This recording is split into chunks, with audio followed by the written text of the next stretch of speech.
All right, Denali recap. This right here is pretty much a highlight of how almost perfect the trip was.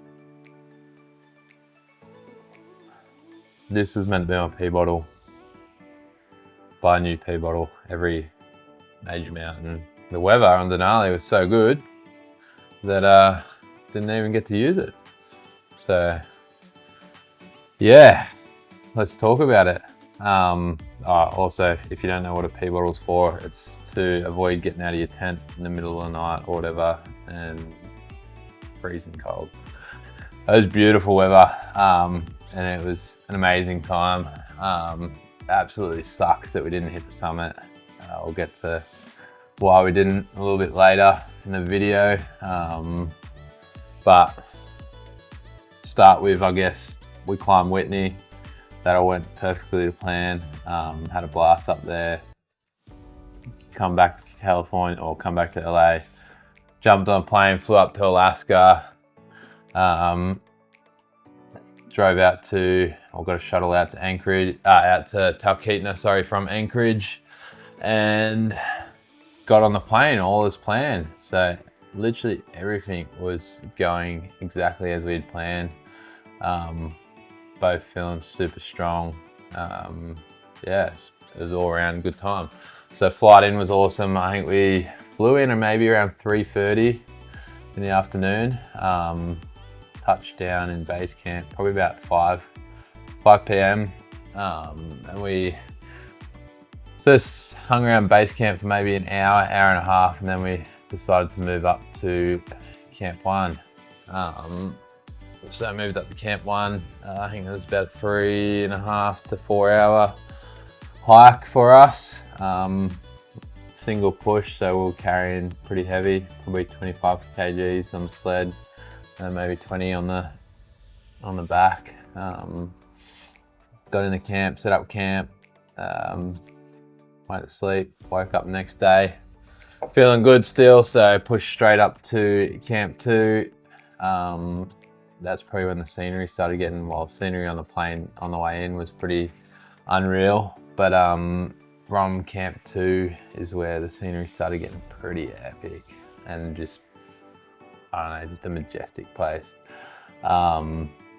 Just makes you kind of similar to, I think when you go to these places, it's like the Grand Canyon. Like when I ran the Grand Canyon, and it was down the bottom of the Grand Canyon, and you just realize how small you are in this huge world. I think that's the same when you're on the mountains, especially big mountains like Denali.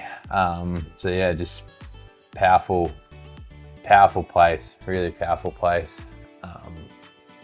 And yeah, good place to hang out. So, but yeah, so Camp 2, from there, another night's sleep, feeling really good again. We obviously had pre-acclimatized a bit on Whitney, which was helping us to move really fast, and we're both super fit and strong. So it's the ability to do single pushes, where a lot of teams are doing carries and cation gear at camps and then coming back and staying at their original camp. Whereas we were just doing the single push, pushing hard, having a good time. I think most of the days were pretty much 3-4 hour days, so pretty cruisy in the scheme of things. Every single day was hot. Like the snow was pretty slushy until we started getting up a bit higher, which made it a little bit more fun. Moving, just snowshoes and slush is always a bit of fun. But all in all, it's still relatively easy work for us.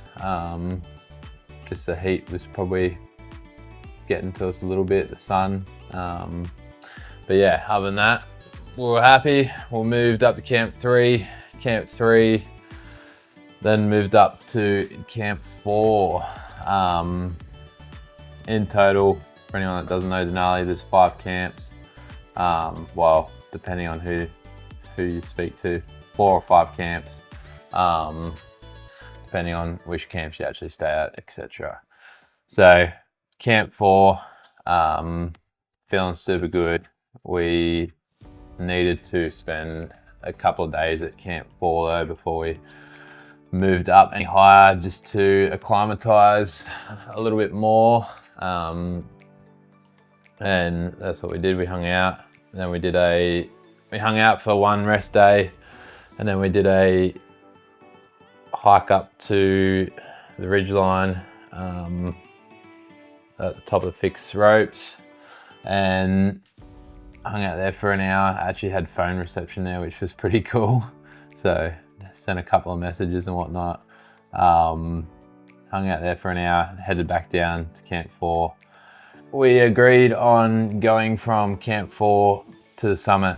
So that's what we did. And it was a good plan. It was a really good plan.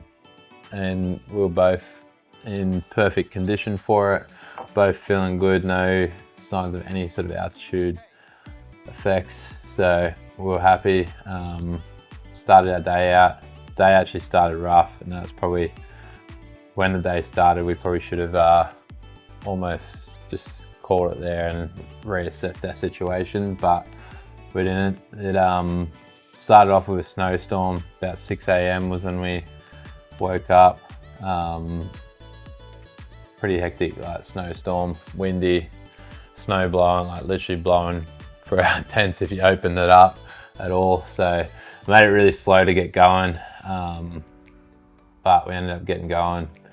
Once we got going, made our way up the fixed lines pretty easily, up the ridge, and got to Camp 5. Once we got to Camp 5, kind of realized that maybe we'd made a mistake, because everyone was still in their tents. So the weather down the mountain was definitely, after the snowstorm had passed in the morning, the weather had cleared up and it was actually really nice lower on the mountain. But once we got to Camp 5, the weather was still nice at Camp 5. However, you could see about a few hundred meters higher up the mountain was a lot of cloud and some pretty strong winds. So anyway, we decided to push up a little bit higher just to sort of see what the vibe was like. There's 2 other climbers that had gone out in front of us. So we're sort of watching them, seeing what they were doing. And yeah, about 300, 400 meters up from Camp 5. Pretty much top of the Autobahn is what they call it. The other climbers had decided to turn around and were passing us on their way down. We had a chat to them. They said it was pretty hectic up further. Where we were at the time was okay. It was pretty windy, pretty cold. Definitely wouldn't want to have any skin exposed, that's for sure. So then we had the decision to make whether we kept pushing through or turned around. Based on the other guys turning around, we sort of figured it was most sensible not to walk into complete whiteout conditions in strong winds, especially when there was no one else out there in front of us. If there had been another team in front of us, I think the decision would have been to keep pushing for sure. But with no one else up there, the most sensible decision was to call it a day. I think my strong opinion of climbing is that no summit is worth losing fingers, toes, or any other body parts for, and more importantly, definitely not worth risking your life for, and risking other people's lives to potentially rescue you. So you can always go back to a mountain. So we decided to head on down. Got back to Camp 4, had a decision to make based on whether there was going to be another window the following day, and then the weather was coming in pretty hard, so the opportunity was probably going to close up for a few days, potentially even a week. And because we had used quite a bit of energy going up to where we went up to, we decided that probably wasn't a wise idea to try push again the following day. And then we decided if we were going to wait potentially as long as a week for another opportunity from that, or if we would head down the mountain and go get a juicy steak. And yeah, the juicy steak definitely won. I think all in all, probably my mindset at the time was everything was going so perfect. That we were both feeling so strong. We'd moved up the mountain so easily. The best part about that is it means we get to go back.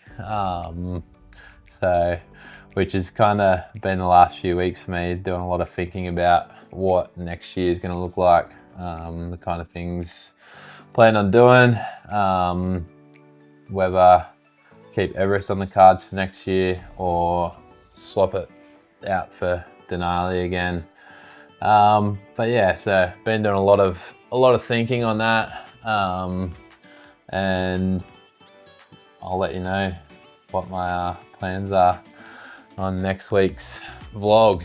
But for now, that's pretty much the recap of Denali. Honestly, it was literally the perfect trip, other than we did not get the summit. There's not a single thing that sucked about it. It was such a beautiful place to be. That's just the second time I've been there, so Denali's not beaten me twice, but not allowed me to summit twice. Hopefully third time lucky, but in all honesty, that's all right. It's a beautiful place to go. So yeah, keen to get back there and get to the summit. Also keen to get up some other mountains in the meantime. But thanks for watching. I'll chuck some good shots on this B-roll, and hopefully show some good scenery of the mountain for you. Yeah, see you next week.